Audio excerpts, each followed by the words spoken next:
ഞാൻ കണ്ണുനീരോടെ പ്രാർത്ഥിച്ചിട്ടുണ്ട്, എൻ്റെ ദൈവമേ എനിക്ക് ഒരു ജോലി കിട്ടുമോ എന്ന്.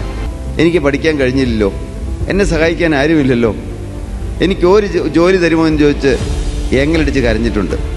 ഒരു പക്ഷേ എൻ്റെ ഉത്സാഹം കണ്ടിട്ടായിരിക്കണം എൻ്റെ അന്നത്തെ യജമാനൻ എന്നെ വെപ്പ് വലി സെറ്റ് ചെയ്യാൻ പഠിപ്പിച്ചു. ഡെൻകെയർ തുടങ്ങിയ കഥയാണ് ഞാൻ പറഞ്ഞു വരുന്നത്. Dream is not that which you see while sleeping, it is something that does not let you sleep. ഉറങ്ങാൻ അനുവദിക്കാത്തതാണ് സ്വപ്നം. ആ കാലത്ത് എൻ്റെ ഉറക്കം നഷ്ടപ്പെട്ടു. എങ്ങനെയും ഒരു ഡെന്റൽ ലാബ് തുടങ്ങണം എന്നുള്ള സ്വപ്നം. മൂലമറ്റം മുതൽ മൂവാറ്റുപുഴയുള്ള ക്ലിനിക്കുകളിലെല്ലാം രാത്രി മുഴുവൻ പണിയും. ഞായറാഴ്ച മാത്രം 3 മണിക്കൂർ ഉറങ്ങും, ബാക്കിയുള്ള ദിവസം 1 മണിക്കൂർ ഉറങ്ങും. 88-ൽ കേവലം 6 ജോലിക്കാര്, ഒരു ചെറിയ മുറി, 290 സ്ക്വയർ ഫീറ്റ് സ്ഥലം. അവിടെയാണ് ഡെൻകെയർ തുടങ്ങിയത്. ഇന്ന് 1 മാസം ശമ്പളം കൊടുക്കാൻ 9 കോടി രൂപ വേണം.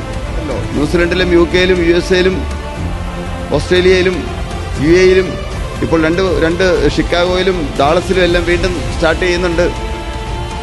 പുതിയ പുതിയ യൂണിറ്റുകൾ തുടങ്ങുന്നുണ്ട്.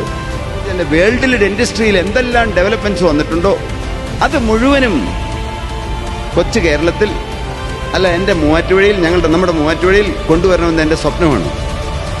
എല്ലാം കൊണ്ടുവരാൻ ദൈവം സഹായിച്ചു. സ്വപ്നങ്ങൾ ഇനിയും എനിക്ക് സ്വപ്നങ്ങളുണ്ട്. ഇന്ന് ഞങ്ങൾ ഏഷ്യയിൽ 2ാം സ്ഥാനത്താണ്.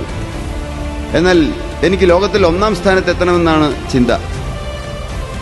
നിങ്ങളുടെ മനസ്സിൽ ഒരു സ്വപ്നമുണ്ടെങ്കിൽ, ദൃഢമായ ആഗ്രഹമുണ്ടെങ്കിൽ, എങ്ങനെയും എനിക്ക് ജയിച്ചേ കഴിയുമെന്ന് ചിന്ത നമ്മുടെ ഉള്ളിൽ ദൈവം തരികയാണെങ്കിൽ നിങ്ങൾക്ക് ഉയരാൻ കഴിയും. എത്ര താണ നിലവാരത്തിലുള്ള ആൾക്കും എത്ര നിരാശയിലായിരുന്ന ആൾക്കും ഉയരാനുള്ള സാഹചര്യങ്ങൾ നമുക്കുണ്ട്. നാം സാഹചര്യത്തെ കുറ്റം പറഞ്ഞിട്ട് കാര്യമില്ല. എല്ലാവർക്കും അവരുടേതായ അവസരങ്ങളുണ്ട്. അതെങ്ങനെ നാം വിനിയോഗിക്കുന്നു എന്നുള്ളതാണ് ഏറ്റവും പരമപ്രധാനമായ കാര്യം.